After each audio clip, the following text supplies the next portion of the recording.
নমস্কার বন্ধুরা, আজকের ভিডিওটি কিভাবে শুরু করব ঠিক বুঝতে পারছি না। দেখো, আজকে যে ভিডিওটা তোমরা দেখতে চলেছো এই ভিডিওটা সম্পূর্ণই আলাদা। এরকম ভিডিও এর আগে আমরা কখনোই আমাদের চ্যানেলে বানাইনি। আসলে সত্যি কথা কি বলতে বন্ধুরা, যতক্ষণ পর্যন্ত আমাদের সাথে কোনো ঘটনা না ঘটে ততক্ষণ পর্যন্ত আমরা সেই ঘটনাটি নিয়ে কখনো চিন্তা ভাবনাই করি না। এই ধরো, আমি যদি এখন তোমাদের জিজ্ঞেস করি তোমরা কখনো ক্যান্সার নিয়ে ভেবেছো, তোমাদের মধ্যে অধিকাংশই উত্তর আসবে না। কারণ তোমাদের মধ্যে অধিকাংশই কখনো ক্যান্সার পেশেন্টকে হয়তো দেখোনি, অথবা জাস্ট। আমার মনে হয় এই ধরনের ভিডিও আরো বেশি করে বানানো উচিত, যাতে করে সমাজের মানুষের মধ্যে আরো বেশি করে সচেতনতা বোধ গড়ে তোলা যায়। চলো, বেশি জ্ঞান দেবো না, তোমরা সবাই আমার ভিডিওটার সঙ্গে থাকো এবং ভিডিওটা কেউ স্কিপ করো না। আচ্ছা বন্ধুরা, তোমরা একটা জিনিস কখনো লক্ষ্য করেছো, আমরা আমাদের প্রিয়জন পরিজনদের সাথে দুঃখ কষ্ট সমস্ত কিছু শেয়ার করলেও আমাদের শরীর খারাপের কথা আমরা কখনোই তাদের বলতে চাই না। আমি আমার নিজের বাড়িতেই দেখেছি, আমার বাবা আমার মাকে সমস্ত কথা বললেও নিজের শরীর খারাপের কথা কখনোই মাকে বলতে চাইতেন না, কারণ মা এটা নিয়ে টেনশন করবে। এমনকি আমি পুনর্জন আয়ুর্বেদা বাংলা ইউটিউব চ্যানেলে একটি ভিডিও দেখেছি যেখানে একজন ভদ্রলোক তার নিজের ক্যান্সারের কথা নিজের স্ত্রীকে পর্যন্ত বলেননি। আমি জানি না কেন এমনটা হয়, হয়তো আমরা আমাদের প্রিয়জনদের হারাতে ভয় পাই, তাদের অনেক বেশি ভালোবাসি, তাই এই সমস্ত বিষয়গুলি তাদের থেকে লুকিয়ে রাখার চেষ্টা করি। কিন্তু আমার মনে হয় এই গুরুতর বিষয়গুলি নিয়ে সবার সাথে খোলামেলা আলোচনা করা উচিত, তা না হলে কোনটা ভালো কোনটা মন্দ আমরা বুঝতেই পারবো না। আমার একজন পরিচিত বন্ধু, তার মামার ক্যান্সার হয়েছে, সে যদি এই বিষয়ে আমাদের সাথে অনেক আগে আলোচনা করতো তাহলে হয়তো তার মামাকে এতটা কষ্ট উপভোগ করতে হতো না। আমি তাকে অনেক আগেই পুনর্জন আয়ুর্বেদ সাজেস্ট করতে পারতাম। আমি জানি না কেন কেউ আলোচনা করে না, তবে আমার বন্ধুর মামা ক্যান্সার রোগে আক্রান্ত হয়ে যে কষ্ট ভোগ করেছে, আমি চাই না আপনাদের পরিচিত কেউ ক্যান্সার রোগে আক্রান্ত হয়ে সেই কষ্ট ভোগ করুক। আপনারা হয়তো অনেকেই জানেন না, গত 20 বছর ধরে পুনর্জন আয়ুর্বেদা হাজার হাজার ক্যান্সার রোগীকে নতুন জীবন দিয়ে আসছে। তাই আমি আজ চলে এসেছি পুনর্জন আয়ুর্বেদ হাসপাতালে। আমার মনে হয় আপনাদের প্রত্যেকেরই এই হাসপাতাল সম্পর্কে জানা উচিত, কারণ বর্তমান সময়ে ক্যান্সার রোগীদের একমাত্র আশার আলো যোগাচ্ছে এই পুনর্জন আয়ুর্বেদ হাসপাতাল।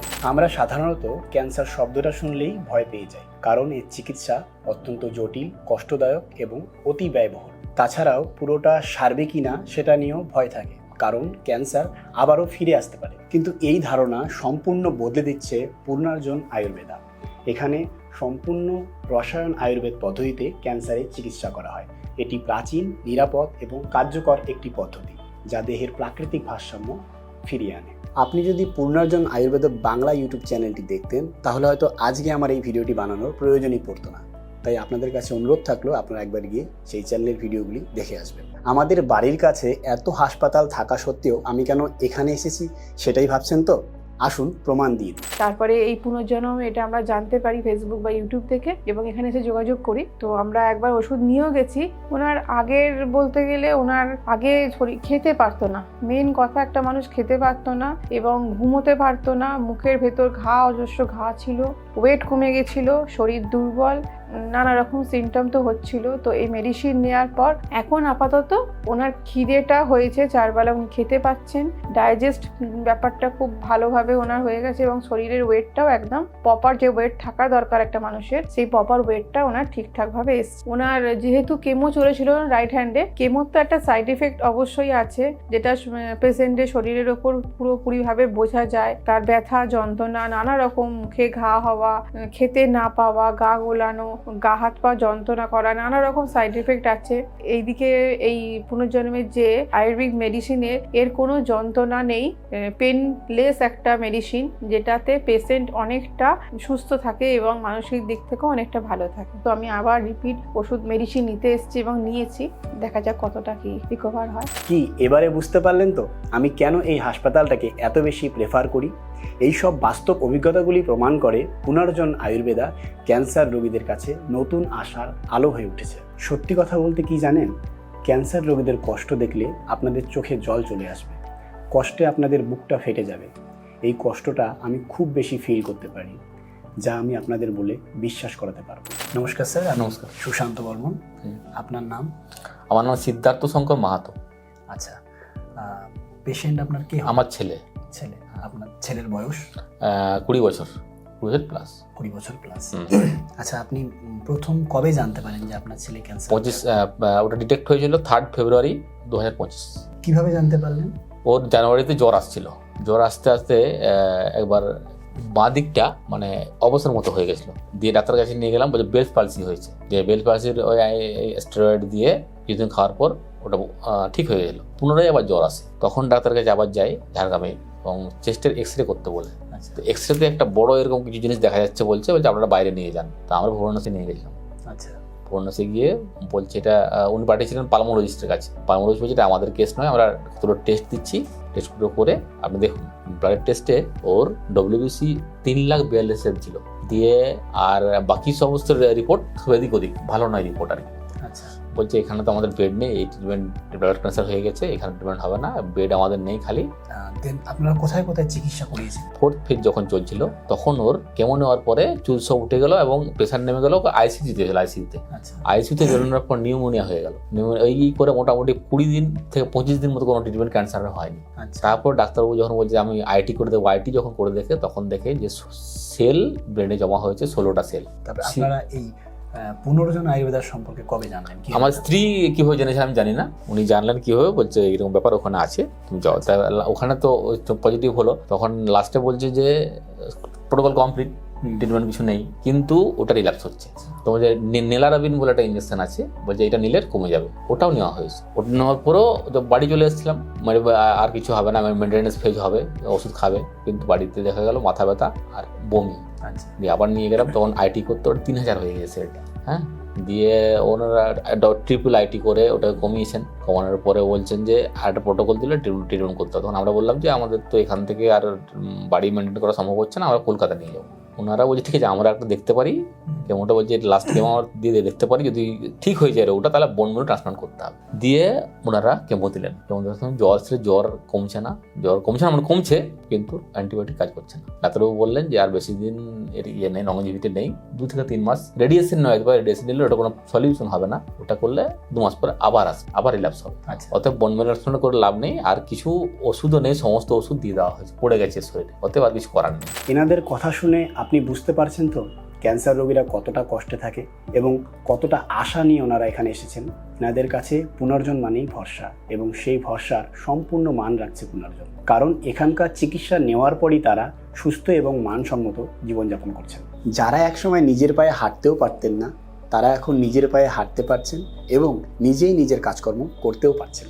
বিশ্বাস করো বন্ধুরা, ক্যান্সার অন্য যে কোনো রোগের থেকে অনেকটাই আলাদা, এবং এই রোগের কষ্ট যতটা না বেশি, তার থেকে এর ট্রিটমেন্ট আরও সাংঘাতিক বেশি কষ্টদায়ক। তাই তোমার আশেপাশে যারা ক্যান্সারে ভুগছেন তাদের এই হাসপাতালের কথা জানাও। তোমার এই ছোট্ট একটা উদ্যোগ কারো জীবন বাঁচাতে পারে। কিন্তু আমার মনে একটা প্রশ্ন আসছে, যদি কেউ কেমো, রেডিয়েশন তার সাথে এই ওষুধটা খায়, তার কোনো বিপদ হবে না তো? চলো আমরা নিজেরাই ডাক্তারের সাথে কথা বলে নিই, আমাদের মনের সব প্রশ্ন, সব সংশয় দূর করে নিই। নমস্কার ম্যাডাম, আমি সুশান্ত বর্মন। আমরা তো বিভিন্ন ধরনের চিকিৎসা পদ্ধতির কথাই শুনেছি, কিন্তু এই রসায়ন আয়ুর্বেদ পদ্ধতি এটা খুব কমই জানি, এর বিশেষত্বটা কি? আমাদের পুনর্জন আয়ুর্বেদে আমরা যেটা করে থাকি সেটা হচ্ছে ইমিউনো মডুলেশন থেরাপি থ্রু রসায়ন চিকিৎসা। তো রসায়ন চিকিৎসা যেটা আমরা বলি যে যখন ক্যান্সার শরীরে হয় তখন যেটা মেন হয় অ্যাকর্ডিং টু আয়ুর্বেদা, যে আমাদের যে 3টে দোষ আছে, বাত পিত্ত কফ, এবং সেটি দূষিত হয়, এবং সাথে যে আমাদের সপ্ত ধাতু আছে সেটার যে স্পেসিফিক অগ্নি আছে সেগুলো দুর্বল হয়ে যায়। মেনলি যেটা আমাদের টিস্যু রিপেয়ার এবং সেল রিজেনারেশনের ক্ষেত্রে যে ধাতু দায়ী, শুক্র ধাতু, তার যে স্পেসিফিক অগ্নি থাকে সেটি দুর্বল হয়ে যায়, এবং সেটি অলরেডি যে দূষিত পিত্ত এবং কফ আছে সেটির সাথে গিয়ে মেশে, এবং আলটিমেটলি যেটা রেজাল্ট হয় যে আমাদের যে মেন অগ্নি সেটা অনেকটা বিষম হয়ে যায়। তো সেখান থেকে আমাদের আসে হচ্ছে ব্যাধিক ক্ষমত্বহীনতা, মানে রেজিস্ট্যান্স পাওয়ার এগেনস্ট ডিজিজ, সেটা আস্তে আস্তে কমতে থাকে, এবং সেখান থেকে আমাদের ইমিউনিটি বা ওজু আমরা যেটাকে বলি সেটা কমতে থাকে, এবং লাস্টলি যেটা হয় যে আমাদের প্রাণশক্তি বা আমাদের যেটা ভাইটাল মেন এনার্জি সেটি কমতে থাকে। তো রসায়ন মেডিসিন যেটা প্রথমেই গিয়ে শরীরে করে যে আমাদের যে ধাতু বৈষম্য হয়েছে সেখান থেকে ধাতু পোষণ হয়, আমাদের যে 3টে দোষ আছে যেটি দূষিত হয়েছিল সেটি একটি ব্যালেন্স অবস্থায় আসে, এবং আলটিমেটলি রেজাল্টে কী হয়, আমাদের যে বিষম অগ্নিটা সেটি একটি ব্যালেন্স অবস্থায় আসে, এবং সেখান থেকে আমাদের আস্তে আস্তে যে ইমিউনিটি আছে সেটি বাড়তে থাকে, এবং আলটিমেটলি আস্তে আস্তে আমাদের যে প্রাণশক্তি বা ভাইটাল এনার্জি সেটা বাড়ে। এবং আমাদের যে অলরেডি যে হেলদি সেলস অলরেডি বডিতে আছে সেটির আরও স্ট্রং হয় এবং যে উইক সেলগুলো আছে সেগুলোর মানে শক্তিটা বাড়াতে সাহায্য করে। তো আস্তে আস্তে এভাবেই আমাদের যে পেশেন্ট আছে তারা আমাদের যে ইমিউনিটি বা আমাদের শারীরিক ক্ষমতা থাকে সেটা আস্তে আস্তে বাড়তে থাকে। আর ম্যাডাম শুনেছি ক্যান্সারের অন্য চিকিৎসায় খুব সাইড এফেক্ট হয়, এই চিকিৎসা পদ্ধতিতে কোনো সাইড এফেক্ট নেই তো? যেহেতু আমাদের যে রসায়ন মেডিসিন আমরা যেটা বলি যে এটা মেইনলি আমরা ফোকাস করি যে ইমিউনিটির উপর, বা আমরা যেটাকে বলে থাকি ইমিউনোমডুলেশন থেরাপি। তো যেহেতু এটা মানে মেইনলি কাজ করে আমাদের ইমিউনিটি বাড়াতে, তো সেরকমভাবে আমরা এখনো অবধি কোনো রকম পার্শ্ব প্রতিক্রিয়া বা সাইড এফেক্টস আমরা যেটা বলি দেখতে পাইনি, বরঞ্চ এটি আমাদের শরীরে গিয়ে যে হেলদি সেলস অলরেডি এক্সিস্ট করে সেগুলোরও আরও স্ট্রং করতে সাহায্য করে। দেখো বন্ধুরা, অনেক ক্যান্সার রোগীরাই প্রথমে আধুনিক চিকিৎসার চেষ্টা করে, কিন্তু যখন ফল মেলে না তখন শেষ পর্যায়ে এসে অনেকেই আয়ুর্বেদিক চিকিৎসার দ্বারস্থ হন। এটা তাদের অভিজ্ঞতা থেকেই জানা গেছে।